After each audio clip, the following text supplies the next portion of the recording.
Hello friends, welcome to Ooty bestie channel. இன்றைக்கி நம்ம பார்க்க போகிறது சோறு கருவாட்டு குழம்பு. வாங்க எப்படி செய்யலான்னு பார்க்கலாம். 2 கப்பு சோளத்தை 5 மணி நேரம் ஊற வச்சுருக்கேன். அதை நல்லா குறைன்னு அரைச்சி எடுத்துக்கோங்க. இப்போ சோளம் அரைச்சதுக்கப்புறம் 2 கப்பு சோளம்னா ஒரு 5 கப்பு தண்ணி ஊற்றிக்கோங்க. தண்ணி ஊற்றி அடிக்கனமான பாத்திரத்தில் நல்லா விஸ்கு வச்சு நான் கிளறிக்கிறேன். ஒன்றோட ஒன்று ஒட்டாமல் நல்லா கிளறி விட்டுக்கோங்க. கிளறினதுக்கப்புறம் அடுப்பில் வச்சு நல்லா கிளறிக்கிட்டே இருங்க. இப்போ பாருங்கள், சோறு ரெடி ஆகிடுச்சு. ஒரு 20 நிமிஷம் இதே மாதிரி கையெடுக்காமல் நல்லா கிளறிக்கிட்டே இருந்தால் ஃபைனலாக நமக்கு சோறு ரெடி ஆயிடும். அடுத்து நம்ம பார்க்க போகிறது கருவாட்டு குழம்பு. இப்போ பாருங்கள், சோறு ரெடி ஆயிடுச்சு. தண்ணியெல்லாம் வற்றியாச்சு.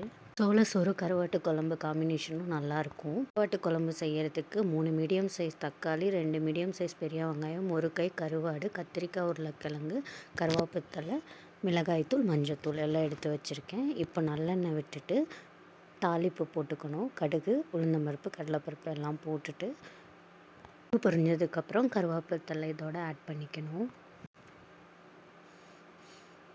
இப்போ மீடியம் சைஸ் பெரிய வெங்காயம் 2 கட் பண்ணி வச்சுருக்கோம். 10 பல் பூண்டு இதோட ஆட் பண்ணிக்கணும். நல்லா வதங்கினதுக்கப்புறம் இது கூட நம்ம தக்காளி ஆட் பண்ணிக்கலாம். இப்போ பாருங்கள், வெங்காயம் நல்லா வதங்கிடுச்சு. இப்போ நம்ம இது கூட தக்காளி ஆட் பண்ணிக்கலாம். தக்காளி ஆட் பண்ணி நல்லா வதக்கிக்கோங்க. இப்போ தேவையான அளவு மஞ்சத்தூள் ஆட் பண்ணிக்கிறேன். கல்லுப்பும் போட்டுக்கிறேன். இப்போ நல்லா வதக்கிக்கோங்க. வதங்கினதுக்கப்புறம் கத்திரிக்காய், உருளைக்கிழங்கு இதோட ஆட் பண்ணியிருக்கேன். 1 கை அளவுக்கு கத்திரிக்காய், 1 கை அளவுக்கு உருளைக்கிழங்கு எடுத்திருக்கேன். இதோட ஆட் பண்ணி நல்லா வதக்கிக்கோங்க. குழம்பு மிளகாய்த்தூள் ஒரு 3 ஸ்பூன் இதோட ஆட் பண்ணுறேன். இந்த கருவாட்டு குழம்ப நம்ம களிமண் வடைச்சட்டியில் தான் பண்ணுறோம்.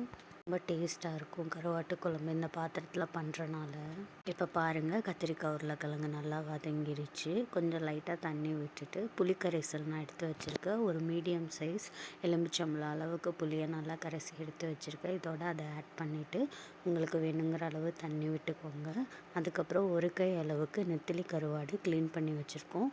அதையும் இதோட ஆட் பண்ணிக்கோங்க. கருவாடை ஆட் பண்ணி ஒரு கொதி வந்ததும் ஒரு மூடி போட்டு நல்லா ஒரு 10 நிமிஷம் கொதிய விட்டுக்கோங்க. கருவாட்டு குழம்பு ரெடி ஆகிடும். இப்போ பாருங்கள், நல்லா கொதிஞ்சிருச்சு. குழம்பும் ரெடி ஆகிடுச்சு. பார்க்கும்போதே எவ்வளோ நல்லா இருக்குது பாருங்கள். இதை சோறு கூட வச்சு சாப்பிடும்போது ரொம்ப டேஸ்ட்டாக இருக்கும். கண்டிப்பாக ட்ரை பண்ணி பாருங்கள். நம்ம சேனலை சப்ஸ்கிரைப் பண்ணி தொடர்ந்து வீடியோஸ் பாருங்கள். Thank you friends.